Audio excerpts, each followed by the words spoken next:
Hello learners, कैसे हैं आप सब लोग। चलिए आपकी पीआईबी ज्ञान की क्लास शुरू करते हैं। सबसे पहले आरबीआई ग्रेड बी के स्टूडेंट्स के लिए और जो भी बच्चे बैंक्स के किसी भी एग्ज़ाम की तैयारी कर रहे हैं, आईबीपीएस, एसबीआई, उनके लिए गुड न्यूज़ है। 2026 के लिए आपके लिए बैच स्टार्ट हो चुका है ऑलरेडी। आप ज्वाइन कीजिए, तैयारी अपनी शुरू कीजिए। वेट मत कीजिए कि नोटिफिकेशन आएगा तब हम तैयारी को शुरू की करेंगे। देखिए वो तो सब आता ही रहता है। आप तैयारी जितनी जल्दी शुरू करेंगे उतना देखो कवर करना आसान रहेगा, उतना इजीली आप उस दिन से करंट अफेयर्स कवर कर सकोगे। आपको कोर्स है beginner to banker course by bankers university. इस कोर्स में आपको basic to advanced video classes मिल जाती है बाय एक्स मैनेजर्स जिन्होंने खुद बैंक के एग्ज़ाम्स क्लियर किए हुए हैं। देन 1-on-1 पर्सनल गाइडेंस मिलता है आपको। सिलेबस का सारा कवरेज होगा आपका, स्टडी नोट्स और प्रैक्टिस मटेरियल भी मिलेगा और डाउट क्लियरेंस सपोर्ट भी आपको मिलता है। कोर्स को लेने का लिंक आपके डिस्क्रिप्शन बॉक्स में गिवन है। और जो कोर्स है ये आपके देखिए 2 वर्जन्स में अवेलेबल है, स्टैंडर्ड एंड प्रो। स्टैंडर्ड आपका जो है इसमें आपको सब कुछ ऑनलाइन अवेलेबल होता है। प्रो वर्जन में ऑनलाइन तो सब अवेलेबल होगा, प्लस आपको फेज़ 2 की आरबीआई की बुक्स होम डिलीवर्ड होती हैं। आपके स्टैंडर्ड कोर्स का प्राइस है 4899, आफ्टर डिस्काउंट 55% का डिस्काउंट चल रहा है अभी इस पर। प्रो वर्जन का है 8499 और ये भी डिस्काउंटेड प्राइस है आपका, 60% डिस्काउंट चल रहा है। तो जल्दी लीजिए और अभी अपने जाइए डिस्क्रिप्शन बॉक्स में और ये कोर्स को लीजिए और अपनी पढ़ाई शुरू कीजिए। चलिए आपकी पहली न्यूज़ है मॉडल कोड ऑफ कंडक्ट। तो देखिए कुछ आप लोगों ने शायद न्यूज़ में सुना होगा, न्यूज़पेपर में पढ़ा होगा, कुछ स्टेट्स में आपके इलेक्शंस चल रहे हैं। तो इलेक्शंस के टाइम ना, चाहे स्टेट लेवल पर हो चाहे नेशनल लेवल पर हो, आपका मॉडल कोड ऑफ कंडक्ट होता है जो एक किक इन हो जाता है। तो मॉडल कोड ऑफ कंडक्ट के वो भी अब हम जान लेते हैं। ये क्या है, एक कोड है, मतलब ऐसे कहीं पे कोई लॉ नहीं पास्ड है, कुछ नहीं है। एक तरह से गाइडलाइंस का सेट दिया हुआ है कि आपको जब भी इलेक्शंस का टाइम आएगा तो ये सारी चीज़ें पॉलिटिकल पार्टीज़ को कहा जाती हैं कि ये सब आपको करना है, जिससे इलेक्शन आपके फ्री फेयर तरीके से हो सके और कोई भी उसमें दिक्कत ना आए। आपका जो एमसीसी है वो कब आपका इफेक्ट में आ जाता है, जैसे ही इलेक्शन कमीशन स्केड्यूल अनाउंस करती है ना इलेक्शंस का, उस दिन से लेके जब तक आपके रिजल्ट नहीं डिक्लेयर हो जाते ना फाइनली, तब तक ये मॉडल कोड ऑफ कंडक्ट आपका इफेक्टिव रहता है। तो चलिए इसके बारे में थोड़ा हम और जान लेते हैं। तो सबसे पहले इसमें आपके जनरल कंडक्ट के लिए कुछ दी जाती हैं गाइडलाइंस। वो क्या है कि जिससे पीसफुल एटमॉस्फेयर बना रहे, कोई भी आपका कास्ट बेस्ड या कम्युनल टेंशन ना अराइज हो। तो उसके लिए नो हेट स्पीच हो जाती है कि कोई भी किसी कास्ट या कम्युनल फीलिंग्स को हर्ट करने के लिए कुछ नहीं बोलेगा जिससे वो वोट्स उनको मिले। करेक्टर असैसिनेशन नहीं करना, आपस में एक दूसरे का, ओपोनेंट्स का, किसी की भी पर्सनल लाइव्स या कुछ भी आपने ऐसे अनवेरीफाइड एलिगेशंस नहीं लगाने हैं। देन जो भी रिलीजियस प्लेसेस होती है ना, टेम्पल, मॉस्क, चर्चेस, कुछ भी होंगे, वहाँ पर आप कोई भी इलेक्शन प्रोपेगेंडा नहीं कर सकते हो।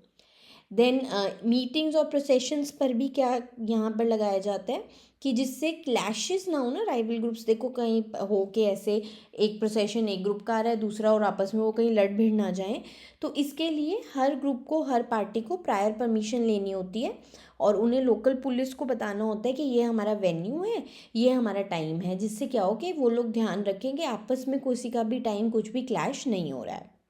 देन अगर मानो कि किसी भी दो पार्टीज़ का आ गया है कि उन्होंने कहा कि सेम रूट पे हम निकालेंगे प्रोसेशन, तो जो ऑर्गेनाइजर्स हैं ना प्रोसेशन के, उनको कोऑर्डिनेट करना है to ensure they don't cross path at the same time. मतलब कि अगर वो निकाल भी रहे हैं तो ऐसे वो प्रोसेशन निकले कि आपस में एक दूसरे के सामने वो ना आए। देन पोलिंग डे प्रोटोकॉल, तो जिस दिन आपके इलेक्शन होते हैं उस दिन भी के लिए भी कुछ आपके हैं एमसीसी में कही गई हैं गाइडलाइंस। इसमें क्या है, आपकी आइडेंटिटी स्लिप्स जो होती है ना, कोई भी कैंडिडेट है जिसको आइडेंटिटी स्लिप्स इशू हुई हैं, they must be on plain white paper and can not contain candidates name और पार्टी सिंबल। एंड इसके साथ साथ नो कैंपेनिंग नियर बूथ्स। तो आप बूथ्स के आसपास, क्योंकि देखो ऐसे तो क्या होगा, आप अगर उसके पास ही कर रहे हो तो अगर वोट डालने कोई जा रहा है तो उसके दिमाग में एकदम से आपका इफेक्ट आया होगा, वो वहीं डाल आएगा।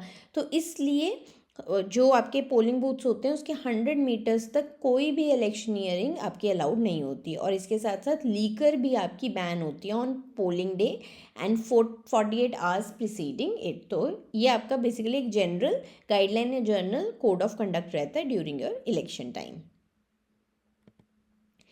देन इसके साथ साथ जो पार्टी पावर में है, रूलिंग पार्टी, अब देखो उनके पास तो गवर्नमेंट मशीनरी है ना यूज़ करने के लिए सारी, तो उनके लिए भी कुछ यहाँ पे कही गई हैं। सो कोई भी गवर्नमेंट नया स्कीम कुछ भी नहीं आपके अनाउंस कर सकती, क्योंकि देखो अगर उन्होंने कर दी तो लोग तो कहेंगे गवर्नमेंट ने तो ये किया है, तो अब तो हम क्या कहते हैं उन्हीं को वोट डालने के चांसेस हो सकते हैं ना, उनके पास तो क्योंकि पावर है। तो कोई भी वो नई स्कीम, कोई भी नए प्रोजेक्ट्स नहीं कर सकते हैं once the MCC is active। Then government vehicles, aircraft, personnel, इन सब को आप अपने इलेक्शनियरिंग या अपने कैंपेन के लिए जो भी पार्टी उस टाइम पावर में है वो नहीं यूज़ कर सकते। देन अगर कोई भी एडवर्टाइजमेंट करनी है किसी पार्टी को तो वो अपने पार्टी फंड से करेंगे, आप पब्लिक फंड्स को, सरकार के पैसे को नहीं यूज़ कर सकते। इसके साथ साथ मिनिस्टर्स हैं जो भी, they can not sanction grants from discretionary funds once the elections are announce. तो अपने भी उनके कोई जो फंड्स हैं, आप मतलब बेसिकली आपने पार्टी का पैसा यूज़ करना है, अपने अपना यहाँ से कोई सरकार का पैसा नहीं यूज़ कर सकते। ये तो फिर आपको अनफेयर एडवांटेज हो जाएगा ना। इसके साथ साथ देखिए इसको मॉडल कोड ऑफ कंडक्ट क्यों कहा गया और ये कोई लॉ क्यों नहीं बनाया गया। देखो ऑब्वियसली हम जानते हैं कि स्टैट्यूटरी बैकिंग है नहीं है, तो इसलिए लॉ तो ये है नहीं है, लेकिन ये क्या है, इलेक्शन कमीशन इसको एनफोर्स करती है, वही देखते हैं कि हर कोई इसको मान रहा है या नहीं। और मॉडल क्यों है, क्योंकि बेसिकली इसमें मॉरल सैंक्शन ज़रूरी है। So the threat of public naming and shaming, उसको ख़त्म किया जाता है कि मॉरली सब सही से इलेक्शन लड़े। देन जो इलेक्शन कमीशन है ना वो नोटिस इशू कर सकती है अगर कोई भी पार्टी इसको नहीं फॉलो करती है। कैंडिडेट को बैन कर सकती है from campaigning for 48 to 72 hours अगर वो इसे फॉलो नहीं करते, और अगर उन्हें लगा कि बिल्कुल ही भाई कोई मान ही नहीं रहा है तो वो इवन इलेक्शंस को भी पोस्टपोन कर सकती है। तो ऐसा नहीं है कि लॉ नहीं है तो इसका कोई फ़ायदा नहीं है, नहीं, इलेक्शन कमीशन एनफोर्स कर सकती है। एंड देखिए हम जानते हैं कि एमसीसी लॉ नहीं है, पर फिर भी बहुत आपके इंडियन पीनल कोड में कुछ चीज़ें हैं। Then representation of people act 1951 है जिसके अंतर्गत आपके इलेक्शन सब कुछ होता है, तो उसमें भी आपकी चीज़ें दी हुई हैं जिसके कारण अरेस्ट हो सकती हैं अगर मॉडल कोड ऑफ कंडक्ट की कुछ चीज़ें ना मानी जाए। चलिए नेक्स्ट है the cumulative exports merchandise and services during April to Feb 25-26। अब आपके कितना हो चुका है, देखो हर मंथ हम बात करते हैं, तो अब फेब का इंक्लूड करके ये आपके टोटल $790.86 बिलियन हो चुके हैं। और 800 का देखो अंदाज़ा लगा था इस साल का, और अभी तो मार्च पड़ा है। सो ये अगर हम पिछले साल की बात करें तो वो 747.58 था, तो ग्रोथ आप देख ही सकते हैं। ग्रोथ आपका year on year for April to Feb का रहा है 5.79%। चलो ओवरऑल देख लेते हैं हम ट्रेड परफॉर्मेंस। तो एक्सपोर्ट्स जो हैं वो आपके ग्रो हुए हैं 5.79% से, वो हमने देख लिया ऊपर। इम्पोर्ट्स उससे ज़्यादा से ग्रो हुए हैं 7.37%। और देखो जब ग्रो ज़्यादा से हुए हैं इम्पोर्ट्स तो इसका मतलब डेफिसिट भी ज़्यादा मिलेगा, है ना। तो डेफिसिट जो हमारा करंटली अब चल रहा है वो है -$109.64 बिलियन का। तो फिर काफ़ी है और यही डेफिसिट है, और हमें हर महीने हम रिपोर्ट पढ़ते हैं, हमें पता है ये कहाँ से आता है, आपका मर्केंडाइज इम्पोर्ट से ही आता है ना। चलो मर्केंडाइज में अब हम देख लेते हैं। मर्केंडाइज में एक्सपोर्ट्स आपके 402.93 बिलियन के हुए हैं। मतलब अगर मैं एक्सपोर्ट बास्केट की भी बात करूं तो उसमें आपका काफ़ी एक अमाउंट बड़ा सर्विसेज का आ चुका है, पर अभी भी मेजर जो एक्सपोर्ट्स हो रहे हैं हल्का सा ज़्यादा अमाउंट आपका किसका है, मर्केंडाइज का है। सो 1.84% का ग्रोथ आया, बहुत ही कम ग्रोथ है। एंड इम्पोर्ट्स जो हैं वो देखो 713.53 बिलियन, मतलब कि इम्पोर्ट बिल जो हमारा है ना वो मेनली मर्केंडाइज ही है, सर्विसेज का इम्पोर्ट तो हम बहुत ही कम करते हैं। सो इसकी वजह से आपका जो मर्केंडाइज ट्रेड डेफिसिट है ना वो है $310.60 बिलियन का। तो यानी कि जो हम लोग ये इतना कम 109 पे आ पा रहे हैं ना, वो कौन ये कर रहा है, इसको कौन, इस डेफिसिट की फाइनेंसिंग कहाँ से आई, वो आई है आपकी सारी सर्विस सेक्टर से, क्योंकि वो हम हमेशा सरप्लस में रहते हैं। देन सर्विस एक्सपोर्ट्स की अगर हम बात करें तो 387.93 बिलियन डॉलर का हुआ है। मर्केंडाइज से कम है, पर बहुत ही मतलब ऑलमोस्ट परसेंटेज का उतना फ़र्क नहीं रह गया है। धीरे धीरे देखना सर्विसेज सरपास ही हो जाएगा।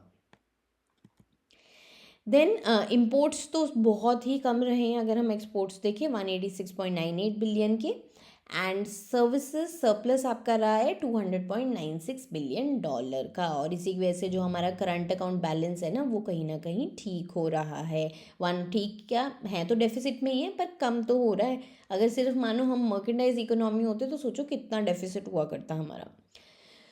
इसके साथ साथ कौन कौन से सेक्टर्स हैं जिनमें ग्रोथ देखी गई है। अगर हम फेब 2026 की सिर्फ बात करें तो इंजीनियरिंग गुड्स में 12.90% का आपका ग्रोथ देखा गया है। फेब में ही बहुत हाई इन्होंने ग्रोथ दिखाया है। इसके साथ साथ आपका इलेक्ट्रॉनिक गुड्स के सेक्टर में, मीट, डेयरी एंड पोल्ट्री में, और organic and inorganic chemicals, James and jewellery, इनमें काफ़ी ग्रोथ देखा गया। तो ये मेनली आपके इंपॉर्टेंट सेक्टर्स रहे। एक्सपोर्ट डेस्टिनेशंस देख लेते हैं, टॉप कौन सी रही है, कहाँ से हमने इंडिया से सामान बाहर भेजा है। तो ये बेसिकली वो डेस्टिनेशंस है जिनका ग्रोथ सबसे हाईएस्ट रहा है। ये बाय वैल्यू नहीं है, ये बात ध्यान रखना। ग्रोथ जिनकी सबसे हाईएस्ट रही है इन वैल्यू। चाइना में 37% इंक्रीज़ हुआ है, जितना हम उनको देते थे उससे 37% ज़्यादा हमने एक्सपोर्ट किया है फेब में। देन यूएसए में 3.84। देखो यूएसए का तो ऑलरेडी इतना ज़्यादा हम करते हैं कि वो 3.84 भी एक बहुत बड़ा वैल्यू बन जाता है। देन यूएई 8.52, स्पेन रहा है 45.31%, हांगकॉन्ग 30% तक हमारी ग्रोथ देखी गई है एक्सपोर्ट में। देन इसके साथ साथ देखिए इतना हम लोग जैसे बेटर कर रहे हैं, अच्छा कर रहे हैं, तो इकोनॉमिक सर्वे 25-26 आई होप आपने हाइलाइट्स पढ़ लिए होंगे आपके बिगिनर टू बैंकर कोर्स में भी। आपकी यूनियन बजट और इकोनॉमिक सर्वे के आपको पूरी डीप डाइव और वो सब दिया हुआ है, वो पढ़ लीजिएगा। आपके बहुत इंपॉर्टेंट डॉक्यूमेंट्स होते हैं for any type of exam. कोई भी आप बैंक का दे रहे हो, कुछ भी सरकारी एग्जाम, गवर्नमेंट जॉब आप कहीं पे भी दे रहे हो ना, गवर्नमेंट एग्जाम, तो ये बहुत ज़रूरी होते हैं economic survey and union budget आपके लिए। तो उसमें एक्सपोर्ट प्रमोशन मिशन है देखिए सरकार का, उसमें आपके काफ़ी उसने, क्योंकि इतनी फैसिलिटीज़ अवेलेबल हैं, क्रेडिट अवेलेबल है एक्सपोर्ट करने के लिए, तो उससे उसको बूस्ट मिला है। जैसे कि आपका इस मिशन के अंतर्गत 25,060 करोड़ रुपीज़ का आउटले एलोकेट हुआ है फ्रॉम 25-26 टू 2030-31। देन FTA इतने सारे, हमने पिछली क्लासेस में भी डिस्कस किए हैं। फ्री ट्रेड आपके एग्रीमेंट्स इतनी कंट्रीज से बढ़ गए हैं आजकल। एंड देन डिजिटल भी देखिए ट्रांसफॉर्मेशन, इतने इनिशिएटिव्स आ रहे हैं कि कंप्लायंस को इजी किया गया है। ईज़ ऑफ डूइंग बिजनेस के लिए कितना कर रही है सरकार। इन सब वजहों से ही आपके पुश मिल रहा है एक्सपोर्ट्स को, चाहे मर्केंडाइज को बात करें चाहे सर्विसेज की बात करें। चलिए नेक्स्ट है index numbers of wholesale price index in India for the month of Feb 2026। तो WPI का अभी भी आपका बेस ईयर याद रखना 2011-12 ही चल रहा है। CPI का चेंज हुआ है, WPI का भी चेंज नहीं हुआ है। WPI is basically wholesale level पर आपकी क्या होती है, इन्फ्लेशन कितनी बढ़ गई है। हेडलाइन WPI इन्फ्लेशन, देखो दो तरह की इन्फ्लेशन होती है, headline inflation and core inflation. Headline inflation is basically जब आप पूरी इन्फ्लेशन हर आइटम को उसमें इंक्लूडेड होती है ये देखते हो। लेकिन कोर इन्फ्लेशन क्या होती है, जब आप जो भी बहुत ज़्यादा जिनके प्राइसेस फ्लक्चुएट करते हैं ना, वॉलेटाइल आइटम्स, ये बेसिकली आपका फ्यूल होता है, क्योंकि फ्यूल के प्राइसेस इंटरनेशनल मार्केट में बहुत अप डाउन होते हैं। सेकंड आपके फूड आइटम्स के, इन दो चीज़ों को जब हम लोग हटा देते हैं ना हेडलाइन इन्फ्लेशन से, तो मुझे मेरी कोर इन्फ्लेशन मिलती है। ठीक है, चलो हेडलाइन WPI इन्फ्लेशन क्या आई है, यानी कि इसमें सब कुछ इंक्लूडेड है आपका, चाहे वॉलेटाइल आइटम्स है नॉन वॉलेटाइल आइटम्स है, तो वो हेडलाइन इन्फ्लेशन हो गई। तो वो आपका 2.25% करा है। और ये देखो ये भी प्रोविजनल नंबर्स आते हैं, क्योंकि एकदम से जब आपका नेक्स्ट मंथ निकालते हैं ना, वो मोस्टली प्रोविजनल होते हैं नंबर्स। 2.25% रहा है प्रोविजनल फॉर फेब 2026, और यही जनवरी में 2.41% था, तो ठीक है उसी के आसपास चल रहा है। और अगर यही मैं पिछले साल फेब की बात करूँ 2025 की, तो 3.85% था। अब इसमें क्या है, देखो 3 मेजर बास्केट्स में आपका WPI आगे बांटा गया है। Primary articles, fuel and power and manufactured products, और हर किसी के ना वेट्स होते हैं जो टोटल आपका 100% बनता है। सो प्राइमरी आर्टिकल्स का वेट है 22.62%। सो प्राइमरी आर्टिकल्स आपके बेसिकली फूड आर्टिकल, मिनरल्स जो आगे चीज़ों में यूज़ होते हैं और मैन्युफैक्चरिंग में। इसमें आपके 3.90 का ग्रोथ देखा गया है। फ्यूल एंड पावर का वेट सबसे कम रहता है 13.15% का। इसमें आपके कॉन्ट्रैक्शन देखा गया है due to softening of global crude oil and natural gas prices. अब ये फेब की बात थी, अब देखना मार्च में, पता ही है हमें कि अब तो बढ़ रहे हैं प्राइजेज, बढ़ेंगे आगे। सो ये अभी लेकिन फेब में कॉन्ट्रैक्शन देखा गया था, तो ये बात याद रखना, क्योंकि देखो इंटरनेशनल कितनी वॉलेटिलिटी है कि फेब में हम कॉन्ट्रैक्शन देख रहे हैं और मार्च का चलो भी नंबर्स आगे आएंगे, पर हम मार्च का अगर रिसेंट सिनेरियो देखें तो हम देख ही पा रहे हैं कि प्राइसेस ऊपर ही जाएंगे। सो कॉन्ट्रैक्शन था -1.25% का। मैन्युफैक्चर्ड प्रोडक्ट्स का सबसे ज़्यादा वेटेज रहता है 64.23% का, और इसमें आपके आगे इन्फ्लेशन ही देखी गई है, बढ़ा ही हैं प्राइजेस बाय 1.15%। सेक्टोरल हाइलाइट्स भी इसके साथ साथ देख लेते हैं। तो फूड इंडेक्स देखो, WPI CPI दोनों में आपका फूड इंडेक्स अलग से निकाला जाता है, जिसमें आपके फूड आर्टिकल्स आते हैं। फूड आर्टिकल्स ना आपके प्राइमरी आर्टिकल्स में भी होते हैं और मैन्युफैक्चर्ड फूड प्रोडक्ट्स भी होते हैं, तो ये दोनों के जो फूड आइटम्स को निकालते हैं ना हम, तो वो फूड इंडेक्स देता है। इसमें सब 4.12% का इंक्रीज़ है, मतलब यही है जो ये इन्फ्लेशन हम मेनली 2.25% का देख रहे हैं ना, वो सारा आपका फूड की वजह से ही है। पल्सेस में, वेजिटेबल्स में, सीरियल्स में काफ़ी आपके इंक्रीज़ देखा गया है प्राइजेस में। नॉन फूड आर्टिकल्स में तो उल्टा डिक्लाइन है -2.10% का, यानी कि जो आपका WPI का मेनली जो इन्फ्लेशनरी हो रहा है प्रेशर, वो सब फूड की वजह से ही है, क्योंकि क्रूड भी हमें देख रहे हैं कि नीचे जा रहा है, तो वो फूड ही है। तो अगर यही मैं कोर इन्फ्लेशन की बात करूँ ना नॉन फूड आर्टिकल्स की, तो वो तो आपका उल्टा डिफ्लेशन में है। सो मंथ ऑन मंथ आपका कितना चेंज देखा गया, 0.14% का। चलिए नेक्स्ट है, India submits first national report on implementation of Nagoya protocol on access and benefit sharing to convention on biological diversity. तो CBD को उन्होंने ये सबमिट की है रिपोर्ट के हाइलाइट्स देख लेते हैं। सो इंडिया ने अभी तक 3556 internationally recognise certificates of compliance जो हैं वो पब्लिश कर चुके हैं, और ये जो ग्लोबली आपके जितने सर्टिफिकेट्स अभी तक हुए हैं ना पब्लिश, उसमें से 60% तो हमारे ही हैं। देन फाइनेंशियली भी देखिए 2017 से 2025 तक 216.31 करोड़ रुपीज़ अभी तक नेशनल बायोडाइवर्सिटी अथॉरिटी के थ्रू आपके लग चुके हैं बायोडाइवर्सिटी गवर्नेंस में, बायोडाइवर्सिटी सेफ्टी में। देन इसके साथ साथ डायरेक्ट बेनिफिट्स में भी काम कर रहे हैं। सो 139.69 करोड़ रुपीज़ बेनिफिट क्लेमर्स को अभी तक डिस्बर्स किए जा चुके हैं, जिसमें आपके बेसिक लोकल कम्युनिटीज़ आते हैं जो भी डिपेंडेंट हैं, देखिए आपके जो इन एरियाज़ में, प्रोटेक्टेड एरियाज़ में, वाइल्ड लाइफ सेंचुरीज़ में होते हैं, फार्मर्स हो गए, ट्रेडिशनल नॉलेज होल्डर्स हो गए।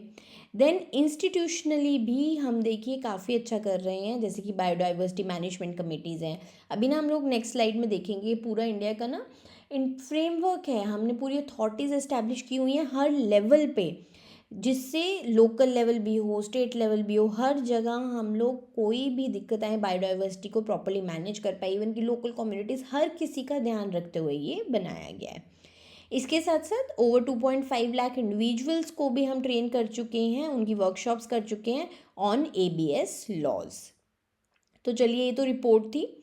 अब नागोआ प्रोटोकॉल क्या है, तो नागोआ प्रोटोकॉल आपका बेसिकली एक सप्लीमेंट्री आगे एग्रीमेंट किया था 1992 में ना, आपका कन्वेंशन ऑन बायोलॉजिकल डाइवर्सिटी आई हुई थी।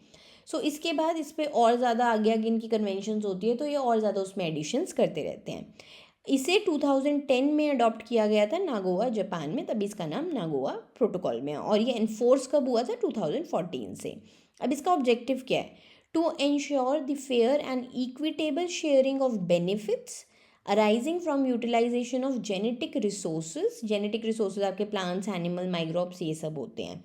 तो उसमें क्या है, ये माना गया है कि सारों का मतलब यूसेज वो ये ना हो कि एक ही पार्टी इन सब चीज़ों से बेनिफिट हो रही है। So it aims to prevent biopiracy, where corporations use local biological resources or traditional knowledge without compensating the original community. ये ना हो कि MNCs ही सारा फ़ायदा उठा रही है। तो इसके लिए आपका नागोआ प्रोटोकॉल बनाया गया था और उसी के लिए रिपोर्ट ऊपर सबमिट आपकी की गई है कि इंडिया इतना देखिए कंप्लायंस कर रहा है, हम लोग बेनिफिट ट्रांसफ़र भी कर रहे हैं जो लोकल कम्युनिटीज़ हैं, और हमने पूरे कमिटीज़ भी बनाई हुई है, इंडिविजुअल्स को भी हम ट्रेन कर रहे हैं और लोकल कम्युनिटीज़ से। तो ये सब इंडिया काम कर रहा है to fulfil the Nagoya protocol. चलिए, इस प्रोटोकॉल ना 3 पिलर्स पे बेस है ये बेसिकली। सबसे पहले है एक्सेस ऑब्लिगेशंस। तो जो भी कंट्रीज़ हैं जो भी नागोआ प्रोटोकॉल में एंटर होती हैं उनको पूरे क्लियर और ट्रांसपेरेंट रूल्स बनाने हैं, और जो भी यूज़र्स होंगे ना कि कोई भी आपके बायोडाइवर्सिटी एरियाज़ के, उनको एक प्रायर इन्फॉर्म्ड कंसेंट लेना होता है from the provider country before accessing resources. इसके साथ साथ बेनिफिट शेयरिंग ऑब्लिगेशन है। तो बेनिफिट्स, चाहे कोई पैसा कमा रही है, MNC, रॉयल्टीज़ या टेक्नोलॉजी ट्रांसफ़र, किसी भी तरीके से it must be shared based on mutually agreed terms. ये ना हो कि एक ही सिर्फ पार्टी फ़ायदा दे रही है और दूसरे को हो ही नहीं रहा है। देन कंप्लायंस ऑब्लिगेशंस भी हैं। तो जो सिग्नेटरीज हैं they must ensure that any genetic resources used with in their borders were acquired legally. तो देखो, अभी ये जो है ना, ये सिर्फ ये नहीं है कि मैं कंट्री की बात कर रही हूँ, इंटर कंट्री भी ये है। क्योंकि देखो, कुछ कंट्रीज़ होती हैं कि जहाँ पर इंडस्ट्रियलाइजेशन नहीं है लेकिन वहाँ पे बहुत अच्छी बायोडाइवर्सिटी है, तो हो सकता है कि दूसरी कंट्री की इंडस्ट्रीज़ या वो जाकर वहाँ यूज़ कर रही हैं, तो पता चल रहा है वो तो बेनिफिट उठा रहे हैं और उस कंट्री का आप सारा उठा के ले गए जेनेटिक रिसोर्सेज। तो उसके लिए ये ऑब्लिगेशंस, ये सब कुछ बनाया गया था। देन इंडिया का भी लीगल फ्रेमवर्क देख लेते हैं under our ABS। So ABS देखो बेसिकली आपका एक्सेस एंड बेनिफिट शेयरिंग होता है, और यही आपके नागोआ प्रोटोकॉल में बात की गई थी।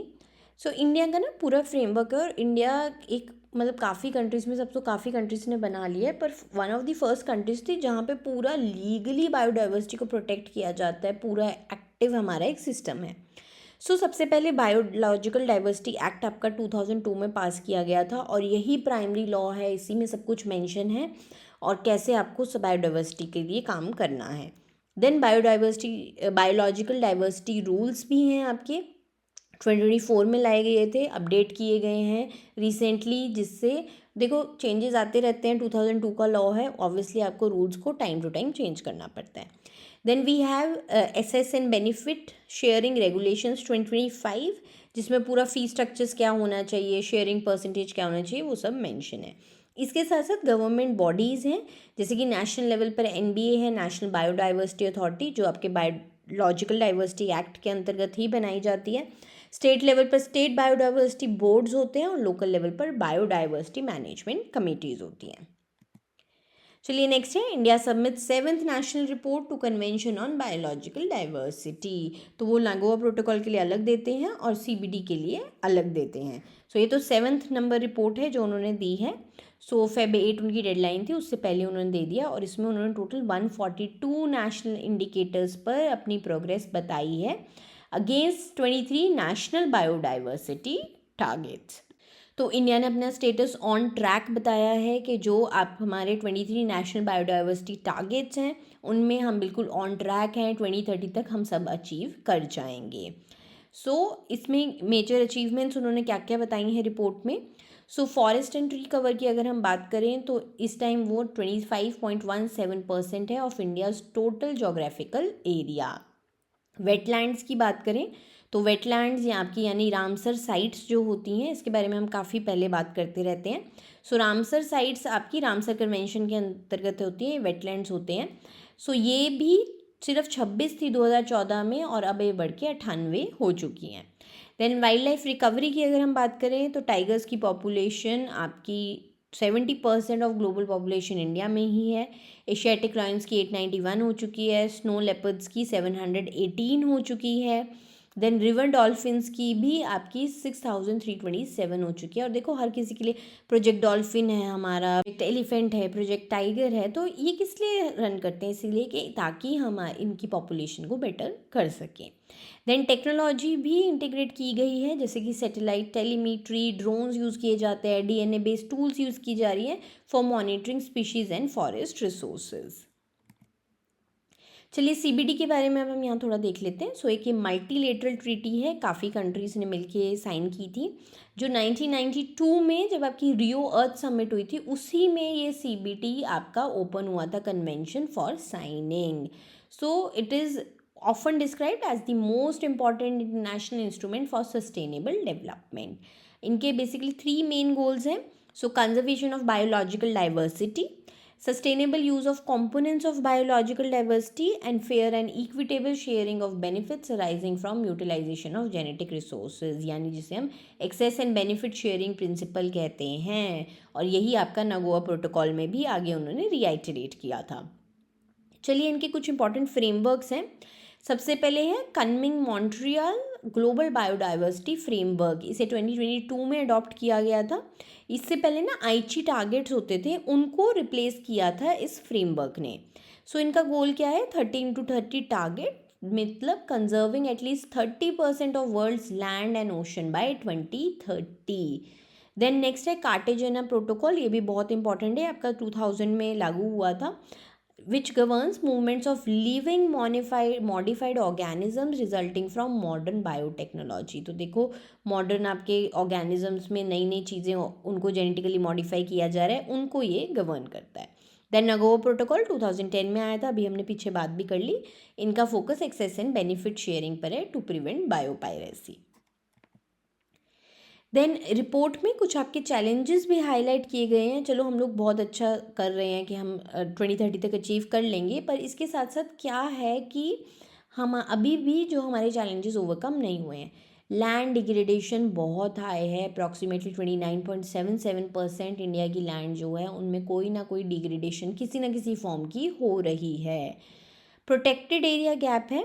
सो देखो चाहे हम लोग नेटवर्क बढ़ा रहे हैं प्रोटेक्टेड एरिया का, लेकिन अभी हमारी सिर्फ 5% ऑफ लैंड है जो भी प्रोटेक्टेड एरिया में आती है, यानी कि जो नेशनल पार्क्स है, सेंचुरीज है, मतलब देखो कितना कम है, 5%।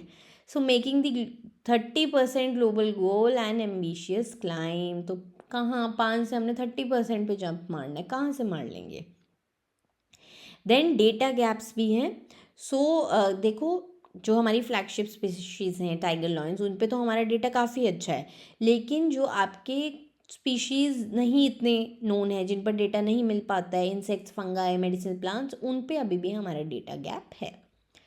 देन इंडिया का बायोडाइवर्सिटी नेटवर्क हम देख लेते हैं, 2026 में है तो 5% है, पर फिर भी टाइगर रिजर्व 58 हैं, नेशनल पार्क्स हैं आपके 106, वाइल्ड लाइफ सेंचुरीज हैं 574, बायोस्फीयर रिजर्व्स हैं 18, रामसर साइट्स हो चुकी है 98, और टोटल इंडिकेटर्स इस रिपोर्ट में आपके ट्रैक किए गए हैं 142।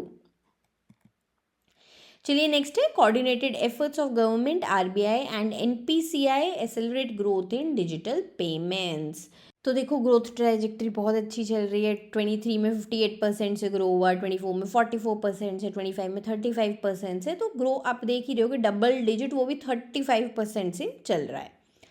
सो इसमें क्या है, आपका इंफ्रास्ट्रक्चर का, टेक्नोलॉजी का, हर चीज़ का बहुत इंपॉर्टेंट रोल है। तो कुछ हम लोग पॉइंटर्स देख लेते हैं कि जिनकी वजह से ये आपका लास्ट माइल, क्योंकि देखो पेमेंट्स क्यों बढ़ रही हैं इतना, आप कह रहे हो 95% पेमेंट्स डिजिटली हो रही है, तो क्योंकि बिल्कुल लास्ट माइल तक आपके पहुंचाया गया है हर चीज़, इंफ्रास्ट्रक्चर बुलाया पहुंचाया गया, क्योंकि देखो डिजिटल पेमेंट्स नेट के बिना तो होंगी ही नहीं इन चीज़ों, तो काफ़ी कुछ पहुंचाना ज़रूरी था रूरल एरियाज़ में, लो कनेक्टिविटी एरियाज़ में। उसके लिए सरकार के क्या स्टेप्स रहे, payment infrastructure development fund PIDF, ये बहुत इंपॉर्टेंट है, इसे RBI ने सेटअप किया था to subsidise deployment of point of sale and QR codes, जिससे लोग लगाएं, बिजनेसेस अपने छोटे छोटे ठेलों वालों पे देखो आपको QR कोड मिलते हैं। So as of 2026 approximately 5.80 crore digital touch points हो चुके हैं और 56.86 करोड़ QR कोड्स डिप्लॉय हो चुके हैं। देन UPI 123 पे है, ये क्या है, इसके थ्रू UPI फीचर्स फ़ोन में भी यूज़ होता है जिसमें नेट नहीं है।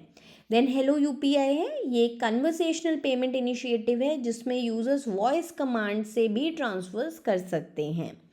इसके साथ साथ फाइनेंशियल लिटरेसी, अब देखो चाहे मैंने इन्फ्रा बना दिया, लेकिन लोगों को आना भी तो चाहिए ना यूज़ करना, उसके लिए सेंटर्स फॉर फाइनेंशियल लिटरेसी आपके 2421 सेंटर्स खोले गए हैं across India to educate rural population on safe digital practices.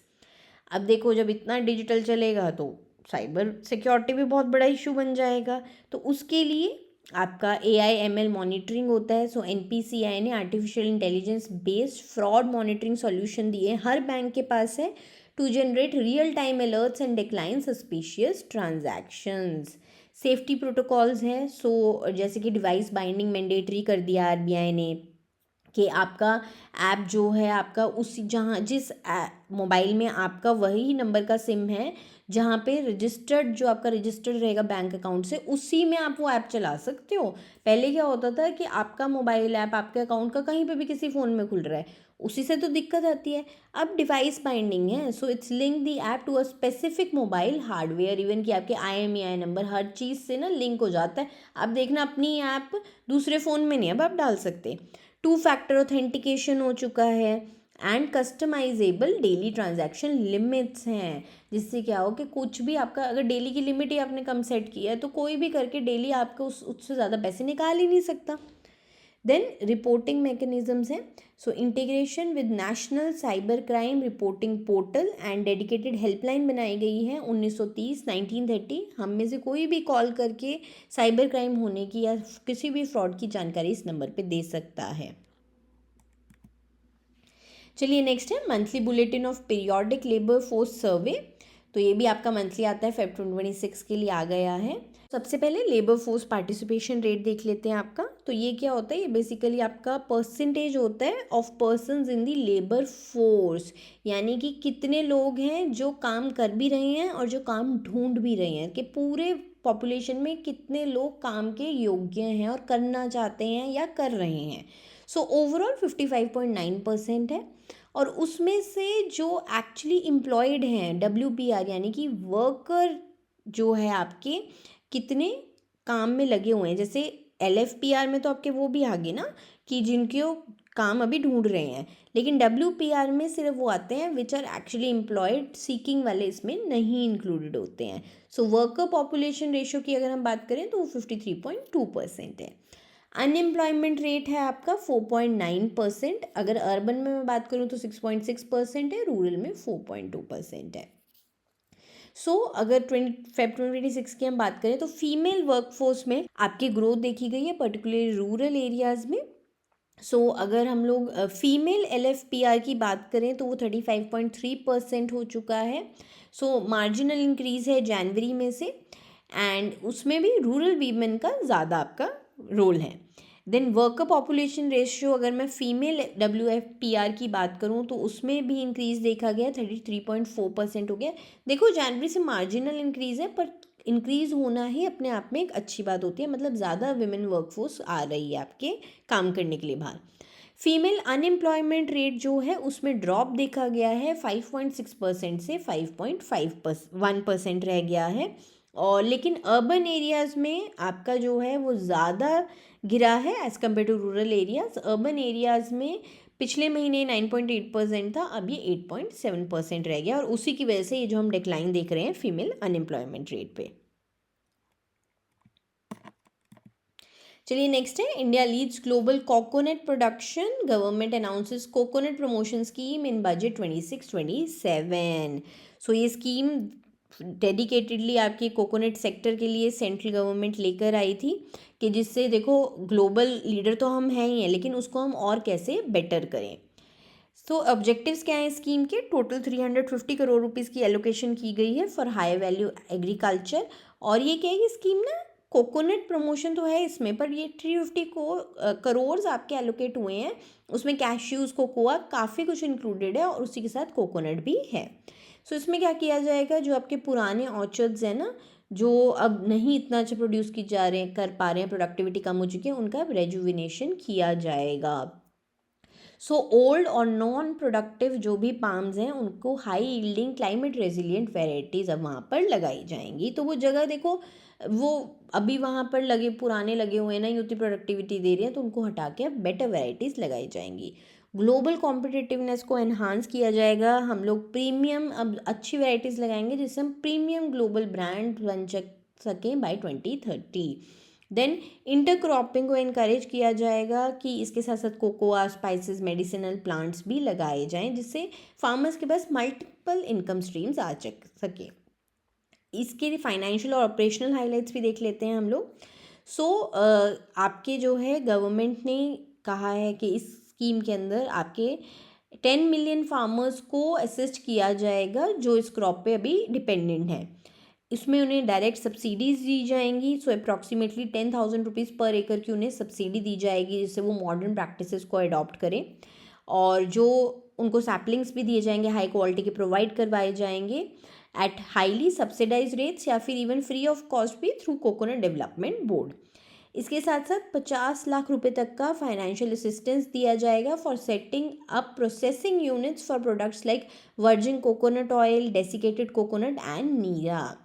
और फंडिंग जो है आपकी कोल्ड स्टोरेज के लिए भी दी जाएगी, ड्राइंग यार्ड्स, मॉडर्न नर्सेस, जिससे बेसिकली आपका पूरा जो सप्लाई चेन है उसको हम बेटर आगे और कर सके। देखो इंडिया जो है ना करंटली वर्ल्ड का 30.37% आउटपुट हम कोकोनट का करते हैं, लार्जेस्ट प्रोड्यूसर हैं हम वर्ल्ड में, तभी इस पर इतना फोकस किया जा रहा है। चलिए नेक्स्ट न्यूज़ है, union minister Shri Shivraj Singh Chauhan ji releases final estimates of 24-25 and first advance estimates of 25-26 of area and production of horticulture crops. तो यहाँ पर हम सिर्फ अभी 24-25 के फाइनल एस्टिमेट्स की बात करेंगे और उसका कंपैरिजन करेंगे from last year 23-24। So total area में आपके 301.36 लाख हेक्टेयर्स हुआ है हॉर्टिकल्चर प्रोडक्शन में। यही नंबर बस याद रख लीजिए, इनफ है, क्योंकि कई बार ना एग्जाम में खासकर आरबीआई में वो पूछ लेते हैं कि इस क्रॉप के अंडर क्या रहा था एरिया। सो 3.61% का इंक्रीज़ यहाँ पर देखा गया है। इसके साथ साथ देखो हॉर्टिकल्चर क्रॉप्स बेसिकली आपके फ्रूट, वेजिटेबल्स ये सब होते हैं। देन हॉर्टिकल्चर बूम बेसिकली क्यों कर रहा है जो हमें इतना ग्रोथ रेट देख रहे हैं, इसमें कुछ आपके मिशंस हैं सरकार के, जैसे कि mission for integrated development of horticulture है जिसमें सब्सिडीज दी जाती हैं for high quality seeds, nursery establish करने के लिए और पुराने जो ओल्ड ऑर्चर्ड्स हैं उनको रेजुविनेट करने के लिए। इंफ्रास्ट्रक्चर भी पुश हो रहा है। देखो अपना देखोगे एग्रीकल्चर में स्कीम्स मोर और लेस ना सारी सेम ही है कि सीड्स बेटर क्वालिटी के हों, नर्सरीज हों, फिर इंफ्रास्ट्रक्चर हो बेटर करें, क्योंकि कोल्ड चेन बहुत ज़रूरी होता है सारे एग्रीकल्चर में, उन post harvesting processing units, Bharat विस्तार प्लेटफॉर्म फॉर डिजिटल मॉनिटरिंग भी लाया गया। देन क्लाइमेट रेजिलियंस, तो देखो क्लाइमेट तो अब हम जानते ही हैं कि कितना आपका बिल्कुल आज बारिश हो रही है कल कुछ हो रहा है, तो उसके लिए भी माइक्रो इरिगेशन के जैसे टेक्निक्स लाए गए हैं। पर ड्रॉप मोर क्रॉप इनिशिएटिव है सरकार का, जिससे बारिश नहीं हो रही है तो उसका इशू ना आए, तो इरिगेशन की प्रॉपर फैसिलिटीज़ दे रहे हैं और कल्टीवेशन प्रोटेक्टेड कर रहे हैं, पॉली हाउसेस, ग्रीन हाउसेस बनाए जा रहे हैं, तो ये सब आपकी किए जा रहे हैं। देन नेक्स्ट है cabinet approve scheme on small hydro power development scheme for the period of financial year 26-27 to 2030-31। तो इस स्कीम का हम फाइनेंशियल आउटले देख लेते हैं। सो इस स्कीम में टोटल आपके 1500 मेगावाट की कैपेसिटी ऐड की जाएगी under your small hydro sector. तो देखो जो भी आपके पावर प्लांट्स होते हैं ना जो हाइड्रो पावर यूज़ करते हैं टू जनरेट इलेक्ट्रिसिटी, उन पर ये फोकस करेगा। तो आपका सेंट्रल सेक्टर का आउटले टोटल रहेगा इस स्कीम में 2584.60 करोड़, और इसमें आना जा रहा है कि इतना सेंटर देगा और इसमें प्राइवेट, तो ये पीपीपी पार्टनरशिप में बेसिकली काम करेगा स्कीम, और इसके थ्रू प्राइवेट सेक्टर से 15,000 करोड़ रुपीज़ मोबिलाइज किए जाएंगे इनटू दिस सेक्टर, और साथ ही साथ 51 lakh person days of employment ये स्कीम जनरेट करेगी ड्यूरिंग कंस्ट्रक्शन फेज अलोन, और उसके बाद तो देखो ऑपरेशनल टाइम में तो अलग से। देन असिस्टेंस, जो फाइनल असिस्टेंस रहेगी उसका स्ट्रक्चर भी देख लेते हैं।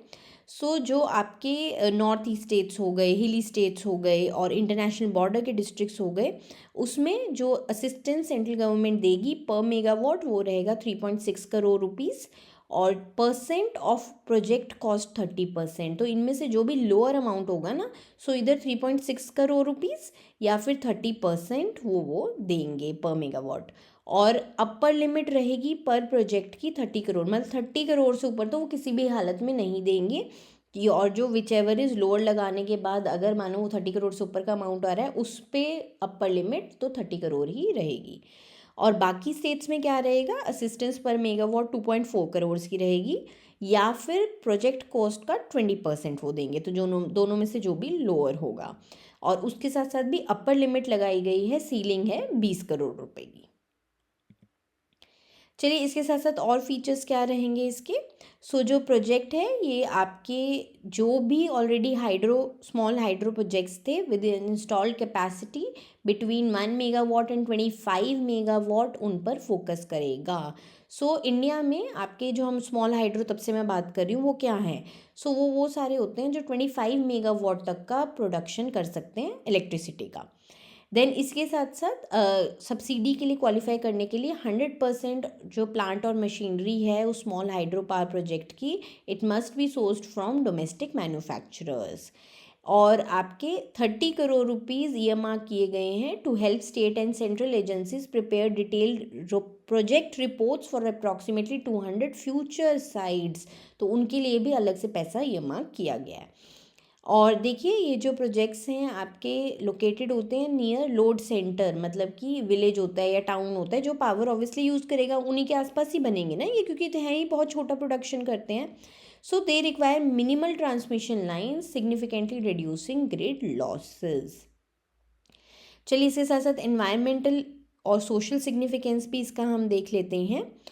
तो run of the river technology, तो जो आपके मोस्टली ये जो बनते हैं ना हाइड्रो प्रोजेक्ट स्मॉल वाले, ये नेचुरल फ्लो को यूज़ करते हैं रिवर के। तो इनके साथ क्या होता है, इनमें ना वो आपके बड़े बड़े बांध नहीं बनाए जाते, बड़े बड़े रिजर्वेयर नहीं बनाए जाते हैं। उससे क्या होता है, मैसिव आपके वो डैम्स या उनसे जो खतरा होता है वो आपका कम, मतलब ख़त्म ही हो जाता है, क्योंकि वो तो नेचुरल फ्लो को यूज़ करेंगे। कोई डिस्प्लेसमेंट नहीं करनी पड़ती, क्योंकि वरना वो जो रिजर्वायर बड़े बड़े बनाने के लिए क्या होता है, गांव खाली करवाने पड़ते हैं, है ना। डिफॉरेस्टेशन होती है, कम्युनिटी डिस्प्लेसमेंट होती है, तो वो भी नहीं होगी।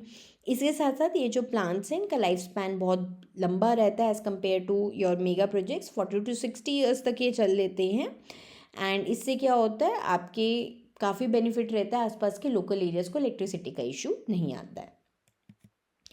चलिए नेक्स्ट है, cabinet approves a new era of plug and play industrial development through Bharat औद्योगिक विकास योजना, भव्य जिसका आपका नाम रहेगा। तो मार्च 18, 2026 को यूनियन कैबिनेट ने अप्रूव की है ये स्कीम। और ये बेसिकली आपका इसका आउटले रहेगा 33,660 करोड़ रुपीज़। इसके अंतर्गत आपके 100 वर्ल्ड क्लास इंडस्ट्रियल पार्क्स बनाए जाएंगे इंडिया में। तो प्लग एंड प्ले इंफ्रास्ट्रक्चर क्या है, देखो ये आपके पुराने सेक्टर्स में क्या होता है, एक कंपनी होती है, अपना लैंड एक्वायर करती है, सारे क्लियरेंसेस लेती है, बेसिक यूटिलिटीज़, मतलब वो ये उनका अपना सारा काम रहता है, सारा उनके सिर पे ऐसे होता है कि अभी मुझे ये क्लियरेंस लेना है, ये लेना है, फिर अपनी फैक्ट्री सेटअप करनी है, फिर मुझे काम शुरू करना है ना। तो उसी जो एक्चुअल काम शुरू करने से, और एक बार मैंने कहा मैंने लगानी है, और जब मेरा एक्चुअल काम शुरू होगा उस टाइम को कम करने के लिए ही ये स्कीम सरकार लेकर आई है, मतलब टाइम टू मार्केट रिड्यूस करने के लिए फॉर इन्वेस्टर्स। तो इसमें क्या होगा, स्कीम के अंतर्गत कोई भी इन्वेस्टर है उनको प्री अप्रूव्ड लैंड मिलेगी जिसके ऑलरेडी सारे क्लियरेंस आपके ऑब्टेन्ड होंगे। देन यूटिलिटीज़ विल रेडीमेड मिलेगी, तो power, water, gas, high speed आपका इंटरनेट कनेक्शन एकदम से पहले से ही वहाँ पर होगा।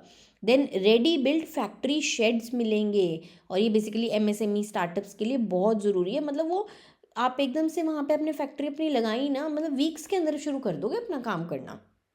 देन फाइनेंशियल फ्रेमवर्क भी देख लेते हैं।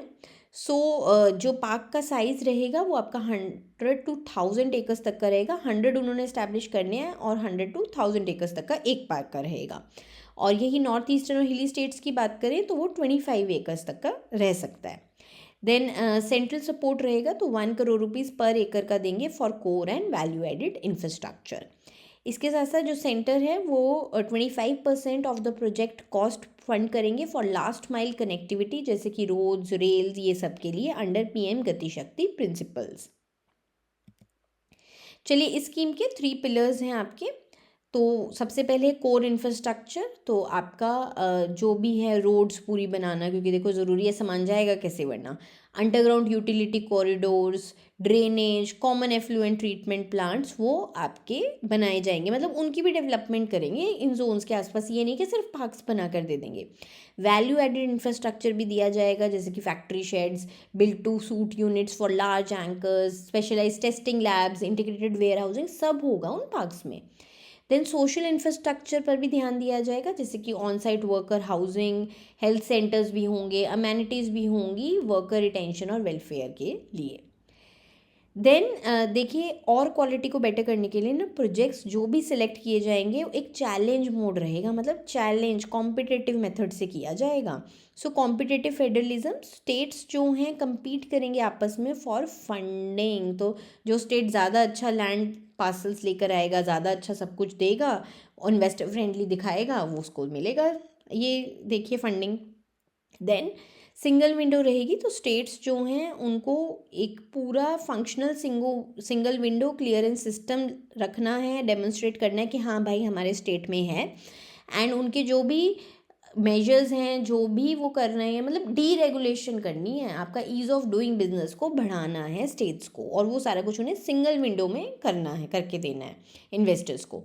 देन इम्प्लीमेंटेशन इसका national industrial corridor development corporation करेगा, जो आपका DPIIT के अंतर्गत काम करता है। देन इसके साथ साथ स्ट्रैटेजिकली देखिए क्या इम्पैक्ट होगा, जॉब क्रिएशन। ऑब्वियसली देखो, जब इंडस्ट्रियल पार्क लगते हैं तो होगी 15 लाख डायरेक्ट जॉब्स आपकी क्रिएट होंगी। आत्मनिर्भर भारत को हमारे बूस्ट मिलेगा, तो जो हम विकसित भारत एट द रेट 2047 बात करते हैं, सस्टेनेबिलिटी भी आपकी बढ़ेगी। चलिए नेक्स्ट है launch of Krishi Sakhi initiative to empower women farmers. तो ये मार्च 18 को agriculture insurance company of India limited ने लॉन्च किया है इस इनिशिएटिव को। और देखिए जो 2026 है वो यूनाइटेड नेशंस ने उसको as international year of women farmer भी रखा है, तो उसी के साथ उन्होंने कोइंसाइड करते हुए ये लॉन्च किया है। सो इस इनिशिएटिव के आपके ऑब्जेक्टिव्स क्या रहेंगे, तो एग्रीकल्चर जो इंश्योरेंस और फाइनेंशियल लिटरेसी है ना, अभी भी उसमें विमेन फार्मर्स बहुत अभी पीछे हैं, उस गैप को ख़त्म करने के लिए इनिशिएटिव आपका लॉन्च किया गया है। सो पहले नॉलेज देना बहुत ज़रूरी है, तो जो भी विमेन फार्मर्स हैं उनको प्रधानमंत्री फसल बीमा योजना, कोई भी क्रॉप इंश्योरेंस की स्कीम्स हैं, सरकार की स्कीम्स हैं, उस पर एजुकेट किया जाएगा। रिस्क मिटिगेशन के लिए ट्रेन किया जाएगा कि कोई भी क्लाइमेट रिलेटेड रिस्क हैं उसके लिए वो क्या क्या यूज़ कर सकते हैं, ड्रॉट ख़त्म करने के लिए पर ड्रॉप मोर क्रॉप इनिशिएटिव है, उस सब पर उनको ट्रेन किया जाएगा। फाइनेंशियल इंक्लूजन के लिए भी उनको फॉर्मल क्रेडिट और इंश्योरेंस में उनकी रजिस्ट्री की जाएगी, रजिस्टर्ड किए जाएंगी जो वुमेन फार्मर्स हैं आपकी। और इसके साथ साथ उनको रूरल सैनिटेशन, हाइजीन, न्यूट्रिशन पर भी उनको अवेयर किया जाएगा। तो ये नहीं कि सिर्फ एग्रीकल्चर के रिलेटेड उन्हें बताया जाएगा। तो ये जो आपका इनिशिएटिव है ये आपका मिनिस्ट्री ऑफ रूरल डेवलपमेंट और ministry of agriculture and farmer welfare दोनों मिलके कर रहे हैं। सो ये आपका एक कृषि सखी कन्वर्जेंस प्रोग्राम है, उसके अंतर्गत ये एक कंपोनेंट आपका बनेगा कृषि सखी इनिशिएटिव। इसमें आपके 90,000 कृषि सखीज़ को पहले ट्रेन किया जाएगा एंड उसके बाद वो आगे जाके रूरल एरियाज़ में विमेन फार्मर्स को बताएंगी, अवेयर करेंगी, ट्रेन करेंगी, एजुकेट करेंगी। आपका ना स्कीम है लखपति दीदी स्कीम, उसी के तरह ही ये एक तरह से लॉन्च की गई है, उसी का साथ ही इसे लिंक किया जाएगा। सो लखपति दीदी स्कीम क्या है, उसमें ना 3 करोड़ रूरल विमेन को आपके एम्पावर करना है to earn an annual income of at least 1 lakh rupees. तो उसी के साथ ही इसको कहीं ना कहीं कृषि सखी को भी लिंक किया जाएगा। देन नेशनल फार्मिंग पर फोकस करते हुए आपके ट्रेनिंग्स की जाएंगी, सॉइल हेल्थ मैनेजमेंट, काफ़ी कुछ उन्हें सिखाया जाएगा और वो आगे सखीज ये इम्पार्ट करेंगी विमेन फार्मर्स को। नेक्स्ट है government approves relief which is resilience and logistic intervention for export facilitation. तो ये आपका एक्सपोर्ट प्रमोशन मिशन के अंतर्गत ही लॉन्च किया गया है to support exporters amid your West Asia logistic disruptions. तो देखो हम जानते हैं कि वेस्ट एशिया में बहुत ज़्यादा अनस्टेबल कंडीशंस हैं आपकी, तो उसके लिए जो सरकार होती है ना, देखो कभी भी इंटरनेशनल लेवल पे ऐसी कोई भी चीज़ आती है तो सरकार ना थोड़े टाइम के लिए कुछ कुछ पैकेजेस लेकर आती है, तो ये वो लेकर आए हैं और इसका आउटले आपका रहेगा वो 497 करोड़ रुपीज़ का। सो आपका जो एक्सपोर्ट प्रमोशन मिशन है वो हमने अभी भी देखा 25,060 करोड़ का है, उसी के अंतर्गत ये कंपोनेंट निकाला गया है रिलीफ का 497 करोड़ रुपीज़ का। और जो ECGC लिमिटेड है which is your export credit guarantee corporation of India, तो उनको फॉर्मली ECGC था, अब उसको ECGC लिमिटेड कहा जाता है, वही वेरीफाई करेगी, क्लेम को प्रोसेस करेगी वाया डिजिटल डैशबोर्ड। और इसमें टारगेट रीजन आपका कौन से रहेंगे, कौन कौन सी कंट्रीज़ हैं, जो भी exporters UAE, Saudi Arabia, Kuwait, Israel, Qatar, Oman, Bahrain, Iraq, Iran और यमन को एक्सपोर्ट करते थे। इसके भी 3 पिलर्स रहेंगे। सो सबसे पहले है retroactive protection for exporters with existing ECGC cover, तो जिन्होंने ऑलरेडी इस कॉरपोरेशन का कवर ले रखा है और ये आपकी फेब 14 मार्च 15 2026 तक जिनके पास था, सो 100% रिस्क कवरेज उन्हें मिलेगी for war and political risk at no extra premium. और जो prospective support for exporter planning shipments, तो जिनका अभी उन्होंने आगे देना था, तो ये मार्च 16 से जून 15 तक रहेगी आपकी स्कीम लागू, कि जिन्होंने आगे अभी एक्सपोर्ट करना था इन रीजन्स में, तो उनका जो ईसीजीसी कवर है वो इंसेंटिवाइज रहेगा with government support for up to 95% उन्हें रिस्क कवरेज दी जाएगी। Then MSME safety net for non ECGC insured MSME exporters, मतलब कि जिनका अब जो फेब 14 से मार्च 15 में जिन्होंने कवर नहीं लिया था, गोइंग फॉरवर्ड तो देखो कवर लेना होगा, लेकिन जिन्होंने नहीं लिया था उनको पार्शियल रीइंबर्समेंट की जाएगी of up to 50% of extraordinary freight and insurance surcharges capped at 50 lakh rupees पर एक्सपोर्टर। और इसके साथ साथ ऑपरेशनल रिलीफ पे भी काम किया जाएगा। सो फाइनेंशियल एड तो उन्होंने ऊपर बता दी कि वो कितना रिलीफ देंगे। इसके साथ साथ पेनल्टीज़ जो डिलेज़ के लिए हुए हैं, जैसे कि क्राइसिस में अब देखो डिलेज़ तो होंगे, उन पेनल्टीज़ को भी कम करने के लिए और भी सरकार ने आगे रिलीफ दिए हैं, जैसे कि ऑटोमेटिक एक्सटेंशन किया गया है for export obligations for advance authorisations and export promotion capital goods schemes के अंतर्गत जो भी था बिटवीन March 1 to March 31, वो ऑटोमेटिकली एक्सटेंड कर दिया अंटिल योर August 31, 2026। और इसके साथ साथ जो भी देखो अब जैसे टाइम ज़्यादा लगेगा, कार्गो अपना रखना पड़ेगा एमएसएमईज़ को, उसके लिए भी आपके स्टोरेज जो चार्जेस पोर्ट चार्जेस रहेंगे उसमें वेवर्स दिए जाएंगे। चलिए नेक्स्ट है एनपीसी यानी कि National Productivity Council signs agreement with Ministry of Environment Forest and Climate Change to act as environment audit designated agency. तो पहले कोई भी देखो एनवायरमेंटल ऑडिट करने के लिए डेजिग्नेटेड एजेंसी नहीं थी, अब एनपीसी को बना दिया गया है। एनपीसी जो है ना वो आपकी ministry of commerce and industry के अंतर्गत काम करती है और अब इसके बाद वो इन्वायरमेंट ऑडिट डेजिग्नेटेड एजेंसी यानी कि EADA बन गए हैं under your newly notified environment audit rules 2025। सो देख लेते हैं कि उनका क्या मैंडेट रहेगा जैसे वो EADA बने हैं। सो जैसे चार्टर्ड अकाउंटेंट्स होते हैं ना आपके पूरे फाइनेंसेस देखने के लिए कंपनी के, वैसे ही अब एनवायरनमेंट का सब कुछ देखेंगे कि एनवायरमेंटल कंप्लायंसेस हो रहे हैं इवन बाय एमएनसीज, एवरी जो भी एंटिटी है आपके रूल्स के अंतर्गत वो। सो सर्टिफिकेशन एंड रजिस्ट्रेशन करेंगे। ये एनपीसी जो है it will conduct national certification examination for aspiring environment auditors and manage recognition of prior learning for experienced professionals। इसके साथ साथ परफॉर्मेंस मॉनिटरिंग भी करेंगे। सो एक लाइव ऑनलाइन रजिस्ट्री होगी of all certified and registered environmental auditors. और NPC जो है वो रिन्यू कर सकती है, सस्पेंड कर सकती है, कैंसिल कर सकती है registration of any auditor on their performance and adherence to code of conduct.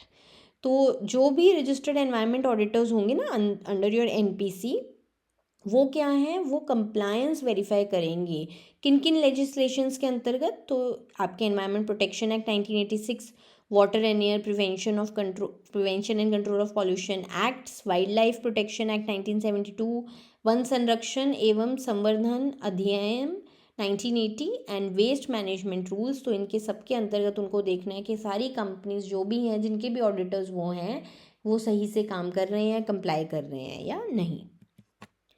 चलिए नेक्स्ट है government modifies mutual credit guarantee scheme to support MSME manufacture and exporters in line with budget 25-26। तो ये बहुत ज़रूरी scheme है आपके लिए, इसको अच्छी तरह से समझना। सो क्या मॉडिफिकेशंस की गई हैं जो आपकी 24 Feb 2026 से इफेक्टिव हुई हैं। सो गवर्नमेंट ने काफ़ी चीज़ें देखो हैं, कॉन्स्ट्रेंट्स थी जो उन्हें लग रही थी उसको रिलैक्स किया है फॉर स्मॉल बिजनेसेस। तो मशीनरी थ्रेशहोल्ड को उन्होंने लोअर किया है। सो पहले क्या होता था, आपका मिनिमम प्रोजेक्ट कॉस्ट जो है वो ज़्यादा होता था, that must be spend on machinery और इक्विपमेंट। तो अब उसे क्या है रिड्यूस कर दिया गया है 60%। तो पहले ये 75% ना, आपको कुछ भी अगर आपका पूरा प्रोजेक्ट है आपने कुछ भी लगाना है एमएसएमई यूनिट, तो आपको 75% मशीनरी पे करना होता था, लेकिन अब उन्होंने कहा है कि आप 60% ही करिए मशीनरी में। तो एमएसएमई जो है अब वो उनको फ्लेक्सिबिलिटी मिल जाएगी कि वो जो लोन के पैसा है जो भी उन्होंने क्रेडिट उठाया है वो और चीज़ों में लगा सकते हैं, जैसे कि फैक्ट्री सिविल वर्क्स में या इलेक्ट्रिफिकेशन में। इसके साथ है रिफंडेबल अपफ्रंट कंट्रीब्यूशन। तो क्या होता था कि देखो अपफ्रंट ना 5% जो भी प्रोजेक्ट कॉस्ट है वो कंट्रीब्यूशन लाना पड़ता था जो भी एमएसएमई के इन्वेस्टर्स हैं। वो क्या होता था, वो एक तरह से उनके लिए संक कॉस्ट हो जाता था। लेकिन अब क्या है, वो रिफंडेबल है, सरकार उसे रिफंड करेगी। तो 1% तो आपका रिटर्न होना शुरू हो जाएगा एनुअली 4th ईयर से। तो मतलब 4th 5th 6th 7th 8th year तक आपको 5% आपका दे दिया जाएगा। लेकिन इसके लिए प्री कंडीशन है, मतलब कंडीशन अटैच्ड है कि स्टैंडर्ड रहना चाहिए लोन अकाउंट। ये नहीं है कि मैं उधर लोन भी ख़राब कर रही हूँ और इधर मुझे अपफ्रंट कंट्रीब्यूशन भी वापस मिले, वो नहीं होगा। सो सर्विस सेक्टर को भी अब इसमें इंक्लूड किया गया है स्कीम में। सो आपका एमएसएमईज जो सर्विस सेक्टर में हैं वो भी एलिजिबल हो चुकी हैं to apply acknowledge their role in the modern industrial value chain. इसके साथ साथ defined guarantee tenure. So guarantee coverage जो है अब वो फिक्स हो चुकी है for a period of 10 years, providing long term certainty for equipment financing. So इसमें क्या होता है, बेसिकली आप नाम से ही समझ रहे हो कि कोई भी क्रेडिट कौन देते हैं, देखो ऑर्गेनाइजेशंस आपकी देंगी, बैंक्स देंगे, आपके एमएफआईज देंगे, तो ये सब देते हैं। अब उनके थ्रू वो क्या है, एमएसएमई सेक्टर को ना पैसा ना देने से ना कोई भी फाइनेंशियल इंस्टीट्यूशन हिचकिचाती है, क्योंकि उनके पास रखने के लिए कोलेटरल्स नहीं होते। अभी वो नया यूनिट लगा रहे हैं, चलेगा नहीं चलेगा, तो वो जो हिचकिचाहट है ना उसको कवर करने के लिए सरकार डिफरेंट गारंटी, आपके हम लोग इतना पढ़ते हैं ये स्कीम है वो है कवर है इतना कवर देती है, तो उसी के लिए म्यूचुअल क्रेडिट गारंटी स्कीम एक है for MSME manufacturers and exporters. चलिए इसके साथ साथ ना, ये तो हमने एमएसएमईज की बात कर ली, आपकी चाहे जर्नल एमएसएमईज जो इंडिया की हैं, एक्सपोर्टर हो जो मर्जी हो। इसके साथ साथ कुछ एक्सपोर्टर एमएसएमईज के लिए और प्रोविजंस भी वो लेकर आए हैं। तो लोन लिमिट जो है जनरल एमएसएमईज के लिए स्कीम के अंतर्गत 100 करोड़ रुपीज़ तक का गारंटी है, और एक्सपोर्टर एमएसएमईज के लिए अप टू 20 करोड़ रुपीज़ है। जो गारंटी कवरेज रहती है, तो जो भी इंस्टीट्यूशन है जिन्होंने भी लैंड किया है उनको सरकार की तरफ से गारंटी मिलती है। तो जनरल एमएसएमईज के लिए वो 60% रहेगा डिफ़ॉल्ट का अमाउंट, पर एक्सपोर्टर एमएसएमईज के लिए वो 75% रहेगा of the amount in default.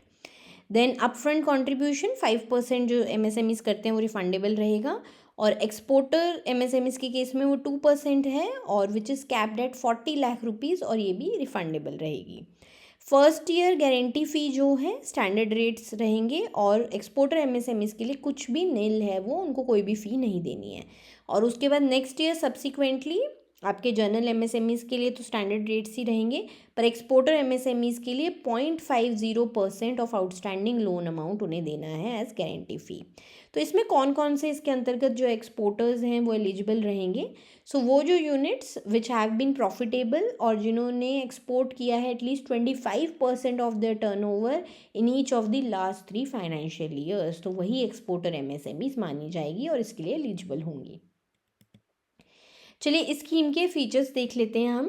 तो आपका क्या है, ये जो स्कीम है ये आपका लार्ज स्केल एमएसएमई यूनिट्स लगाने के लिए कोलेटरल फ्री या फिर लो कोलेटरल पर टर्म लोन्स प्रोवाइड करता है फॉर टेक्नोलॉजी अपग्रेडेशन। सो इसमें आपका बेसिकली प्लांट एंड मशीनरी या इक्विपमेंट पे फोकस रहता है, उसके लिए ज़्यादा लोन्स दिए जाते हैं। और इस स्कीम को जो है आपका national credit guarantee trustee company limited इसका ट्रस्टी है, वही इसका सब कुछ देखता है, और वही प्रोवाइड करता है sovereign backed guarantee to member lending institutions. तो कोई भी एसबीआई, पीएनबी, सिडबी किसी से भी अगर लोन लेते हो स्कीम के अंतर्गत, उसकी जो बैकिंग है सेंट्रल गवर्नमेंट की उसको देखता है एनसीजीटीसी। देन इसमें क्या है 60 to 75% रिस्क अभी हमने देखा जैसे आपका कवर होता है। सो उसमें क्या होगा, बैंक्स ऑब्वियसली इनकरेज रहेंगे, जब इतना परसेंट कवर्ड है वो कोलेट्रल के बिना या कम कोलेट्रल पर भी लोन्स देंगे, और तभी तो ये सेक्टर उठेगा। और गारंटी जो है वो इशू, उसका पूरा जो प्रोसेस है डेडिकेटेड पोर्टल बनाया हुआ है जिसके थ्रू ये सब होता है। ये स्कीम ओरिजिनली आपकी जनवरी 2025 में लॉन्च की थी, और NCGTC यानी कि national credit guarantee trustee company limited इसको पूरा ऑपरेट करता है। चलिए नेक्स्ट है, government introduces credit guarantee scheme for micro finance institutions 2.0। अब देखो एमएफआईज के लिए भी उन्होंने यूज़ की। देखो गारंटी मैंने अभी आपको पहले भी बताया क्यों देती है सरकार, जिससे ये इंस्टीट्यूशंस आगे क्रेडिट बांटे, क्योंकि तभी से तो हमारी इकोनॉमी ऊपर जाएगी, विकसित भारत @2047 होगा। सो मार्च 21 को उन्होंने ये स्कीम लाए हैं, इंट्रोड्यूस की है। सो ये स्कीम क्यों लाई गई है? To derisk lending to the microfinance sector. And इसमें क्या है कि बहुत ना अभी लिक्विडिटी क्रंच देखा गया आपके एमएफआईज की, अगर मैं बात करूं, और एनपीएस भी उनके बढ़ रहे हैं। तो उसके लिए अब एनपीएस बढ़ेंगे तो क्या होगा, एमएफआईज रोकेंगे अपना हाथ के हम आगे पैसा नहीं देंगे। लेकिन अब माइक्रो फाइनेंस इंस्टीट्यूशंस ही हैं जो छोटे छोटे लोन्स एग्री में, रूरल सेक्टर में यही तो दे रहे हैं। और इसे भी कौन मैनेज करेगा? स्कीम को भी national credit guarantee trust company ही मैनेज करेगी। एंड स्कीम में आपके क्या है, मेजरली वो चाहते हैं कि additional credit flow of 20,000 crore rupees हम लोग कर पाएँ अपनी इकोनॉमी में, अपने बेसिकली अंडर सर्व्ड एरियाज़ में। और इससे 36 लाख स्मॉल बोरोवर्स को आपके बेनिफिट किया जाएगा। तो गारंटी कवर क्या रहेगा इसका हम देख लेते हैं। सो मेंबर लेंडिंग इंस्टीट्यूशंस जो भी हैं उनको सेफ्टी नेट दिया जाएगा। बेसिकली आपके ये कमर्शियल बैंक्स रहेंगे, अगर वो आगे लेंड करते हैं टू एनबीएफसी एमएफआईज या फिर कोई भी और एमएफआईज को। तो एमएफआईज भी देखो पैसा उठाते हैं कमर्शियल बैंक से। सो कमर्शियल बैंक्स को ये दी जाएगी गारंटी कवर कि वो आगे एमएफआईज को पैसा दें। तो अगर कोई स्मॉल एमएफआईज हैं उनका 80% ऑफ डिफ़ॉल्ट का कवर देगा जो central government to commercial banks. Medium MFIs का 75%, लार्ज एमएफआईज का 70%। और एमएफआईज ये कैसे आपकी डिवाइडेड है इनटू दिस। स्मॉल कौन सी होती है? जिनका एसेट्स अंडर मैनेजमेंट, मतलब कि जितने उन्होंने लोन वगैरह बांटे हुए हैं, which is less than 500 crore rupees. Medium जिनका एसेट अंडर मैनेजमेंट 500 से 2000 की करोड़ के बीच में होता है। लार्ज जिनका 2000 करोड़ से ऊपर का होता है। सो अब इसका क्या है कि और क्या क्या फीचर्स इस स्कीम में लाए गए हैं। अब देखो क्या होगा, पैसा कमर्शियल बैंक से एमएफआईज को जाएगा। एमएफआईज आगे जो एंड बोरोवर्स होते हैं, छोटे छोटे फार्मर्स होंगे, स्मॉल ट्रेडर्स जिनकी छोटी छोटी दुकानें हैं, women health self help groups, ये सब इनसे आपके लेते हैं। तो इंटरेस्ट रेट कैप्स भी इसलिए इसमें लगाए जाएंगे। सो इंटरेस्ट रेट कैप रहेगा फ्रॉम बैंक टू एमएफआई, क्योंकि देखो जब एमएफआई को लोअर पे मिलेगा तभी तो वो आगे लोगों को लोअर पे देंगे ना रेट पे। तो ये ईबीएलआई यानी कि एक्सटर्नल बेंचमार्क लेंडिंग रेट पर आपका कैप किया गया है, या फिर 1 ईयर एमसीएलआर प्लस 2%, जो एमसीएलआर रहेगा उसका 2% पर एनम पर ही दे सकते हैं बैंक्स एमएफआई को। देन ऑन लेंडिंग कैप जो एमएफआई बोरोवर्स को देंगे उस पर भी लगाई गई है। सो एमएफआई जब लेंड करेंगे तो इंटरेस्ट रेट जो है एटलीस्ट 1% बिलो होना चाहिए there average lending rate of past 6 months. Loan का जो टेन्योर है वो मैक्सिमम 3 इयर्स तक का रह सकता है, जिसमें 1 ईयर मॉरेटोरियम का रहेगा ऑन प्रिंसिपल रीपेमेंट, यानी कि इंटरेस्ट तो देंगे पर प्रिंसिपल पे मॉरेटोरियम रहेगा। गारंटी फ़ी जो है वो 0.50% रहेगी per annum on the sanctioned amount for the first year and on the outstanding amount thereafter. Then इसके साथ साथ क्या है, जो स्कीम है उसके अंतर्गत ये भी मैंडेट किया गया है कि जो बैंक्स हैं वो सिर्फ लार्ज और सेफ एमएफआईज को ही ना लेंड करते फिरे, है ना। देखो छोटी एमएफआईज को भी हमें उठाना है। इसके लिए ये भी कहा गया है at least 5% of the total sanctioned amount आपको स्मॉल एमएफआईज को देना है, और एटलीस्ट 10% आपको मीडियम साइज्ड को देना है। और इसके साथ साथ loans are capped at 20% of the MFIs AUM. तो सिंगल किसी भी एक एमएफआई को आप 20% से उसके एसेट अंडर मैनेजमेंट के 20% से ज़्यादा नहीं दे सकते। और इसमें भी आगे कैपिंग है कि स्मॉल को 100 करोड़ से ज़्यादा नहीं, तो 20% या 100 करोड़ जो भी लोअर होगा ना ऑफ द टू, उतना ही आपको स्मॉल को देना है। और 200 करोड़ मीडियम के लिए कैपिंग है, 300 करोड़ लार्ज एमएफआईज के लिए कैपिंग है। और देखो ये 2.0 क्यों लाया गया। अब सबसे इम्पॉर्टेंट तो है फाइनेंशियल इंक्लूजन। फॉर्मल क्रेडिट में सबको लेकर आए, नहीं तो ये जो छोटे छोटे लोन है ना वो लोग मनी लेंडर्स से लेंगे, वो इतना ज़्यादा रेट लगाएंगे, उस पिछले लोन को भरने के लिए आगे लोन लेते हैं, ऐसे क्या होता है डेट ट्रैप में फंसते जाते हैं। सो इसके लिए आपका देखो कॉन्फिडेंस रिस्टोर करना बहुत ज़रूरी है। गारंटी जब कवरेज होगी तो बैंक्स क्या होंगे, वो आगे एमएफआईज को देंगे, क्योंकि बहुत हाई रिस्क होता है ये छोटे छोटे लोन्स ना, इतने ज़्यादा नंबर वॉल्यूम में होते हैं और छोटे छोटे होते हैं ना, थोड़े निकालने मुश्किल हो जाते हैं, कोलेटरल फ्री होते हैं। तो बैंक्स क्यों एमएफआईज को देंगे, एमएफआईज क्यों आगे देगी, उस सब के लिए गारंटी कवरेज लाया गया है। देन इससे क्या होगा, 20,000 करोड़ रुपीज़ इन्फ्यूज़ करेगी स्कीम के थ्रू सरकार, स्मॉल बोरोअर्स को देगी। देन वैलिडिटी जो स्कीम की है ये जून 30, 2026 तक है, या फिर जब तक आपके 20,000 करोड़ की जो लिमिट है वो नहीं अचीव हो जाती, जो भी पहले होगा तब तक ये स्कीम आपकी लागू रहेगी। चलिए ये क्लास यहीं तक ही थी, काफ़ी कुछ सीखा, काफ़ी नई स्कीम्स आई हैं आपकी, तो अच्छे से पढ़ लेना, नई स्कीम्स बहुत ज़रूरी होती हैं। जैसे मैंने आपको क्लास के शुरू में भी कहा था, आरबीआई ग्रेड बी या फिर एसबीआई के एग्ज़ाम्स हैं आपके, पीयू के ऑफिसर लेवल, आईबीपीएस, कोई भी बैंक एग्ज़ाम्स हैं, आपके लिए बेस्ट कोर्स है बिगनर टू बैंकर कोर्स। सबसे अच्छी बात है आपको गाइडेंस मिलती है बाय आशुतोष सर। इस कोर्स को लेने का लिंक डिस्क्रिप्शन बॉक्स में गिवन है। 2 वर्जन्स हैं इस कोर्स के, स्टैंडर्ड एंड प्रो। स्टैंडर्ड आपका सारा ऑनलाइन रहता है, आफ्टर 55% डिस्काउंट स्टैंडर्ड वर्जन आपका 4899 का है। प्रो वर्जन में आपका सब कुछ ऑनलाइन तो रहेगा, प्लस आपको फेज़ 2 की आरबीआई की बुक्स होम डिलीवर्ड होती हैं। ये आपका 8499 का रहता है, आफ्टर डिस्काउंट ही आपके सारे प्राइजेस हैं। और इस कोर्स को लेने का लिंक डिस्क्रिप्शन में गिवन है, जल्दी जाके लीजिए। और अभी भी अगर लगता है कि कोई मेरा डाउट है, कोई कुछ और मुझे जानना है, पूछना है, तो आपके स्क्रीन पे व्हाट्सएप नंबर दिया हुआ है, इस पर व्हाट्सएप मैसेज कीजिए और जो भी आपके डाउट है उसे आप क्लियर कीजिए।